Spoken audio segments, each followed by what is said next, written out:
Facebook প্ৰফাইলখন বা Facebook পেজখন আপোনালোকৰ সঠিক হৈ আছে কি নাই বা আপোনালোকৰ ফেচবুক পেজখন বা প্ৰফাইলখন মনিটাইজেশ্যন হ'বনে নাই আপুনি ইচ্ছা কৰিলে নিজে চেক কৰি ল'ব পাৰিব। আপুনি বেলেগ কাৰোবাক গৈ একো সুধিব নালাগে, আপুনি নিজে চেষ্টা কৰক, আপুনি নিজে পাৰিব।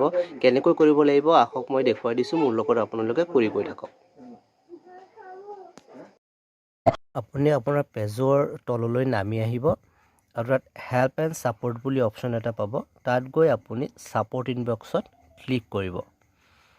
তাৰ পাছত আপুনি চাবলৈ পাব যে ৰিপৰ্ট এবাউট আদাৰ্ছ আৰু ইয়'ৰ এলাৰ্ট। আপুনি প্ৰথমতে ৰিপৰ্ট এবাউট আদাৰ্ছত ক্লিক কৰিব। ক্লিক কৰাৰ পাছত চাব যে আপোনাৰ ওচৰত এনেকুৱা ধৰণৰ এটা ইণ্টাৰফেচ ওলাই আহিব, ন' ৰিপৰ্টছ। ঠিক আছে, তাৰ পাছত আকৌ আপুনি বেক কৰিব।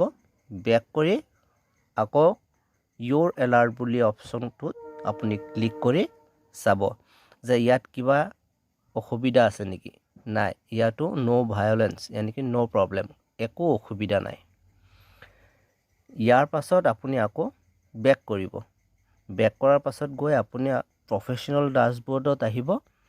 প্ৰফেশ্যনেল ডাছবৰ্ডত ক্লিক কৰি আপুনি তাৰপাছত চাব পাৰিব ইয়াত আপোনাৰ মনিটাইজেশ্যন, পেজ ৰেকমেণ্ডেশ্যন অপশ্যন এইবোৰ দেখা পাব। আপুনি পেজ ৰেকমেণ্ডেশ্যনত আপুনি ক্লিক কৰিব।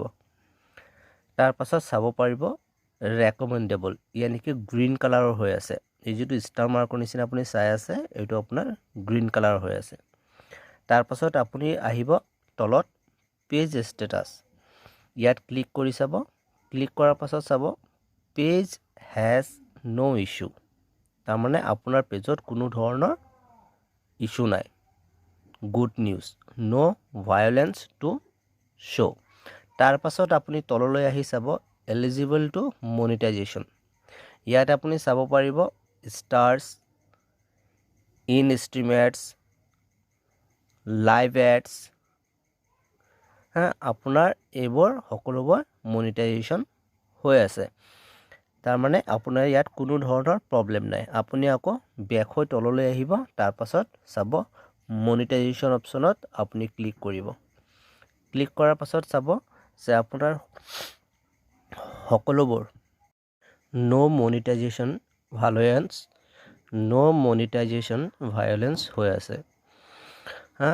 ইয়াত আপুনি চাবলৈ পাই আছে যে সকলোবোৰ গ্ৰীণ কালাৰ হৈ আছে। তাৰমানে আপোনাৰ মনিটাইজেশ্যনত একো ধৰণৰ অসুবিধা নাই।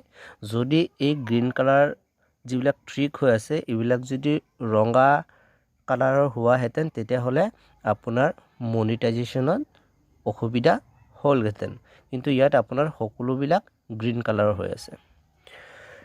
এনেকুৱা ধৰণৰ ভিডিঅ'বোৰ পাবলৈ হ'লে মোৰ চেনেলটোক ফ'ল' কৰি ল'ব।